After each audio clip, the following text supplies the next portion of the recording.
Kukuha tayo dito ng soil na ilalagay natin sa paso o sa sako para pagtatamnan natin ng broccolini seeds. Nag-order ako ng broccolini seeds. Gusto kong mag-try na magtanim nun kung maganda ba dito. Pero mainit kasi dito, hindi ko sure. So, abangan ninyo guys yung mga susunod na post ko kung mabubuhay ba at lalaki yung broccolini seeds. Kailangan nating magtanim ng mga gulay. So, tara, kukuha tayo dito ng soil para pagtaniman ilalagay natin sa sako.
Alam nyo, kwentuhan muna tayo saglit habang nagpapahinga.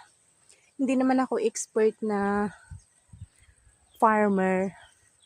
Gusto ko lang mag-try na makapagtanim ng mga vegetables para hindi na ako bibili. Tsaka nakakapagbigay din sa parents na mahina na. Kaya gusto kong subukan yung mga vegetable na nakikita kong tinatanim nila. Meron naman ako mga tanim-tanim dito. Nagtanim ako ng cabbage. Buhay na siya. Pechay.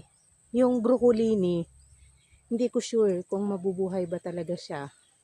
At saka hindi ko din alam pa kung paano siya alagaan. Kaya mag-i-experiment talaga ako ngayon. Pati ibang vegetables, susubukan ko, mag-experiment ako na dito sa mainit na place, itanim sila kung magiging maganda ba yung tubo nila. So, bigyan nyo naman ako ng tips. Yung kung may nakakapanood nito na mahusay magtanim, kung paano ko mapapalago, mapapaganda yung aking mga tanim.